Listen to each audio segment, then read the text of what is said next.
Good morning, students. Welcome in your science class. Today we will do chapter number 9 of your science book, The Living Organisms and Their Surrounding, and we will read this chapter from page number 81. The plants and animals that live on land are said to live in terrestrial habitats. एक ऐसे plants और एक ऐसे animals जो ज़मीन पर रहते हैं उस तरह के हैबिटेट को कहा जाता है टेरेस्ट्रियल हैबिटेट्स। और इसके एग्जांपल है फॉरेस्ट जंगल, ग्रासलैंड जहाँ पे बहुत सारी घास होती है, डेजर्ट्स रेगिस्तान, कोस्टल एंड माउंटेन रीजन्स जो पहाड़ियाँ होती हैं। On the another hand the habitat of the plant and animals that live in water are called aquatic habitats. एक ऐसे प्लांट्स और एनिमल्स जो पानी में रहते हैं उस तरह के हैबिटेट्स को एक्वेटिक हैबिटेट्स कहते हैं। एक्वेटिक का मतलब होता है पानी। Example ponds, rivers, oceans, lakes, swamps are the example of aquatic habitats. There are large variation in forest, grasslands, deserts, coastal and mountain regions located in different part of the world। कहते देश के जितने भी अलग अलग हिस्सों में जो जंगल, जो ग्रासलैंड्स, जो माउंटेन्स, जो रेगिस्तान है, उन सभी में एक वेरिएशन आती है। वेरिएशन मतलब वो सभी एक दूसरे से अलग अलग होते हैं। This is true for all aquatic habitats as well. और यही चीज़ एक्वेटिक हैबिटेट्स के लिए भी अप्लाई होती है कि जितनी भी दुनिया में जो फॉरेस्ट, ग्रासलैंड्स, डेजर्ट्स, माउंटेन्स हैं, चाहे वो एक्वेटिक वाले भी हो, एक्वेटिक मतलब जो पानी में रहने वाले जीव होते हैं या प्लांट्स होते हैं, उन सभी में आपस में कुछ ना कुछ डिफरेंस ज़रूर होता है। Now next one is biotic and abiotic components. The living things such as plants and animals in a habitat are said to be biotic components। कहते जो living things होती है, जो ज़िंदा रहने वाले जीव होते हैं, जैसे कि plants हो गया, animals हो गया, ये सभी biotic में गिने जाते हैं। इनको biotic component कहते हैं। Various non living things such as rock, soil, air and water. जितने भी नॉन लिविंग थिंग्स हैं, नॉन लिविंग जो ज़िंदा नहीं होते हैं, जैसे कोई पहाड़ है, माउंटेन्स है या मिट्टी है, हवा है, पानी है, ये सभी जो हैबिटेट में आते हैं उनको एबायोटिक कंपोनेंट्स कहा जाता है। एबायोटिक में सनलाइट और हीट भी इसकी एग्जाम्पल है। ठीक है बच्चे।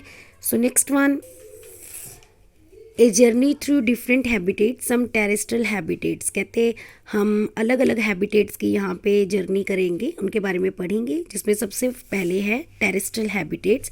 टेरेस्ट्रियल हैबिटेट्स एक ऐसे हैबिटेट्स होते हैं जहाँ पे जो प्लांट्स और एनिमल ज़मीन पर रहते हैं, वो टेरेस्ट्रियल में आते हैं। First one is deserts. Deserts रेगिस्तान। We discuss the abiotic factor of desert. हमने रेगिस्तान में जो एबायोटिक फैक्टर्स होते हैं, जो जीवित नहीं होते हैं, उनके बारे में बात की। And adaptation in camels of these, और जो वहाँ पे कैमल होता है रेगिस्तान में, ऊँट जो होता है, वो किस तरीके से वहाँ पे रहता है, सर्वाइव करता है, ये भी पढ़ा।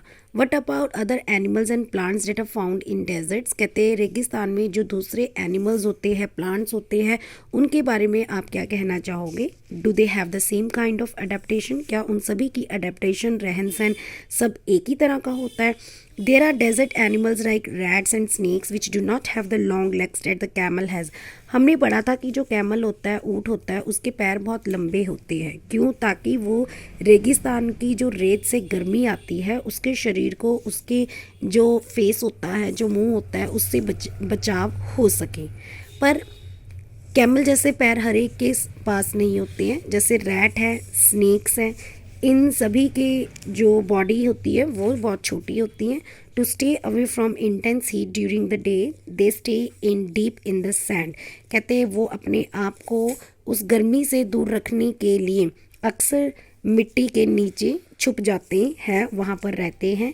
These animals come out only during the night when it is cooler. और ये एनिमल सिर्फ रात को बाहर निकलते हैं जब मौसम क्या होता है? ठंडा। आप यहाँ पे एक डायग्राम देख सकते हैं, डेजर्ट एनिमल्स इन बोरोस कहते हैं यहाँ पे जो रैट है, जो आपके पास स्नेक है, वो क्या करता है, ज़मीन के नीचे बिल्कुल एक जगह बना लेता है जहाँ पे वो अपने आप को प्रोटेक्ट करके रखता है दिन के समय, क्योंकि टेम्परेचर जो होता है वो बहुत ज़्यादा होता है, गर्मी बहुत होती है।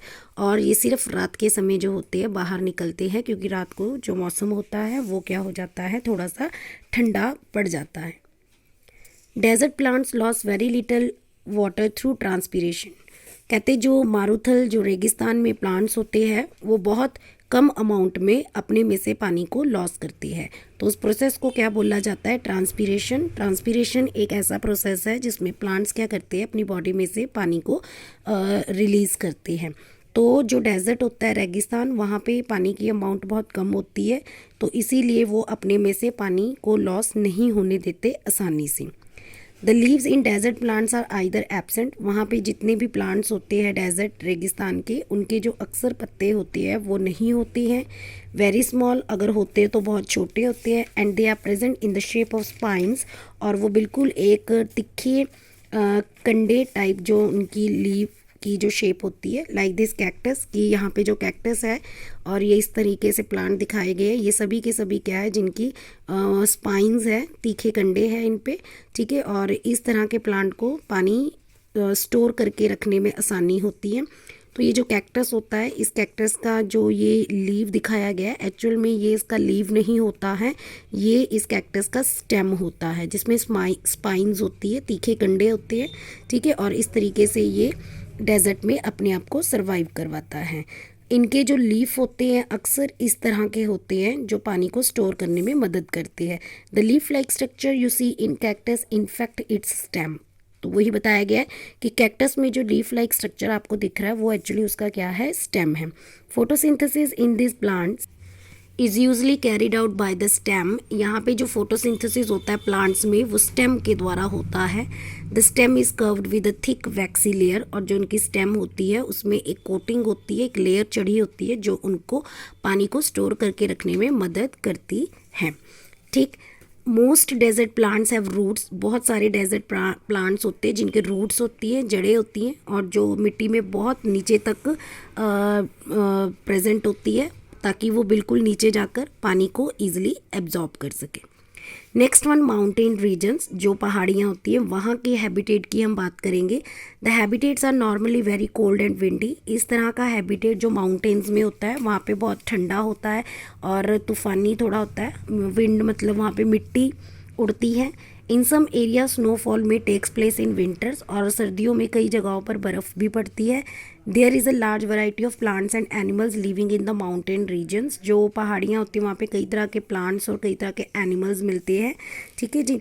If you live in a mountain region or have visited one, you may have seen a large number of such trees.